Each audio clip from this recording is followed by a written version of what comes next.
Welcome to my movie review of the highly anticipated Fantastic Four. No more Fan Four Stick.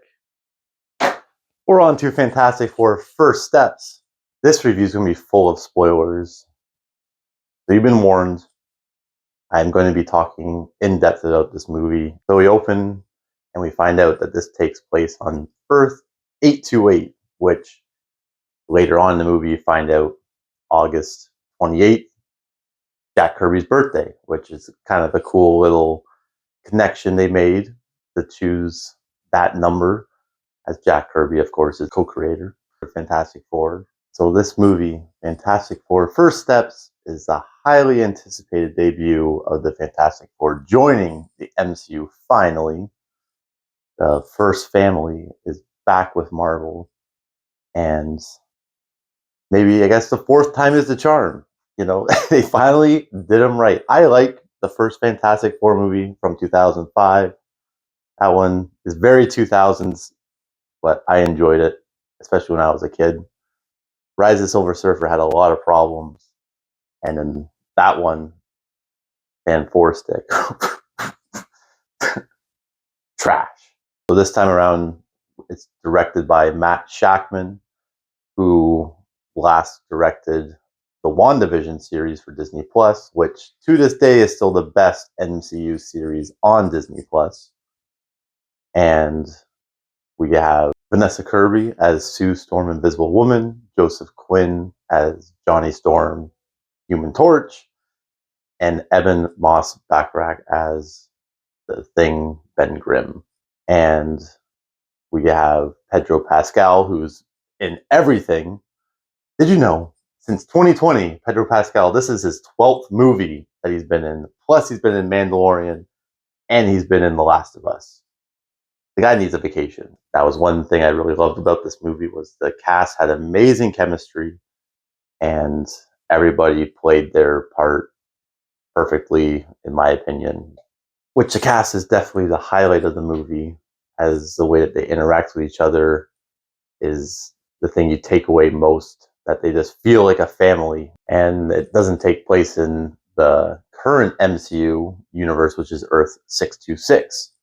So I thought that was a smart choice, because it wouldn't make sense that the Fantastic Four be around when it's like, where the hell have they been this whole time?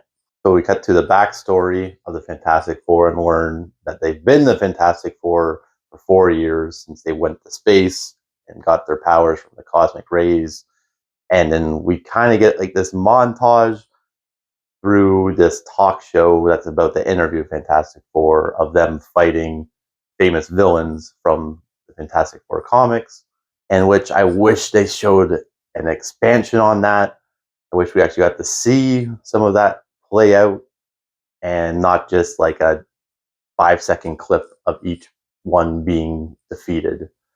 It would have given more action to the movie, as well as just more excitement, just to see them using their powers, working together as a team. So then it's revealed, of course, like we've seen in the trailers, that Sue is pregnant, and that's revealed pretty much early on in the movie.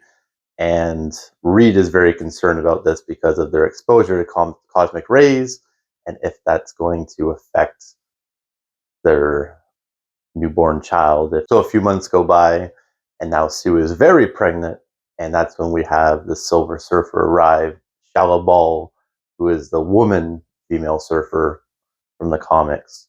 And it was actually really cool how they did the Silver Surfer, and showing her actually surf, like when they go to visit Galactus, and things happen there. There's lava, there's fire, and she's actually riding like a wave of lava, which was pretty cool to see. Visually looked great. Who, by the way, is played by Julia Gardner, which she was actually in Wolfman earlier this year, and she was great in that as well.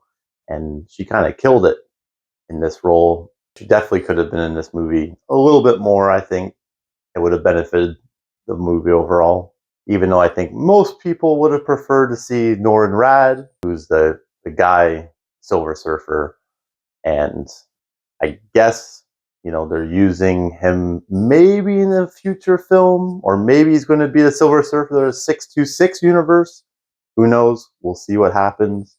I'm guessing it's just to do something different because we have had Norrinrad in, of course, Rise of the Silver Surfer, and that was not really received too well. So with Silver Surfer coming to Earth, this leads to our main plot of the movie, which is basically she's informing the planet that she heralds Galactus, and Galactus is coming to devour their planet, and that's it. They're doomed. Galactus, finally done right. He wasn't just a giant fart cloud in the space like he was in Rise of the Silver Surfer. And I know typically he is portrayed a lot larger in the comics than he was in this movie, but it was still cool to see just the size and the scale that they did go with when he did come to Earth. And I thought it was perfect, because if he's bigger than a planet, it's a little bit, maybe too much. At this point, after they confront Galactus and they're escaping, that's when Sue goes into labor, and she ends up giving birth to Franklin Richards, who, from the comics is a very powerful character. And I was kind of wondering how far they would go in the movie, if they would keep that, or if that would be something later, which we find out this kid's got fucking powers. And we realize Galactus is giving them an offer to trade Franklin to spare their planet, as he wants Franklin.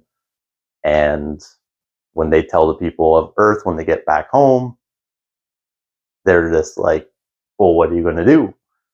And everybody turns on the Fantastic Four because they think they're being selfish by not saving the world by sacrificing their son, which obviously that's a tough thing to decide on. So would you give up your baby to save the world, or just let it burn? The one thing I thought that was hilarious while they're doing all this preparation for Galactus to come to Earth was when the Thing could grow a beard, and it was just a funny image, and just thinking that his rocks could just keep growing. And at what point does it stop? I don't know. But I really loved how this just felt like a Marvel movie again. They didn't do the whole origin thing, but it just felt like, with the dialogue and the way that it was filmed, the aesthetic that they chose to go with, like a futuristic 60s vibe, like a Jetsons almost, where it just felt like it was just something new and something original, and it wasn't painful to sit through like some of the later MCU movies have been. And it was just a good time overall. It's a very enjoyable movie, and I have a couple criticisms of this movie. The first one being is I wish there was more action to it. Like I said earlier, I wish those scenes were expanded upon, where we got to see them take out some of their villains and work together as a team. Maybe have another scene with the Silver Surfer that they kind of confronted her, rather than just the one time. Just something that would have been a little bit more. Another is some of the visual effects were a little bit off. There's a couple scenes with the Thing, especially, where he just looked a little bit out of place. And then, of course, some of the effects with Franklin as the baby was just a little like uncanny valley, just a little off-putting. This looked not real. And it could have been a little bit better, but very excited to see where the Fantastic Four go forward in the MCU, as they're setting them up to be very key characters in the storyline, especially leading into Doomsday, which, let's get into the end credit. And the end credit scene. So first of all, the second one at the end of the credits, don't waste your time, just go home.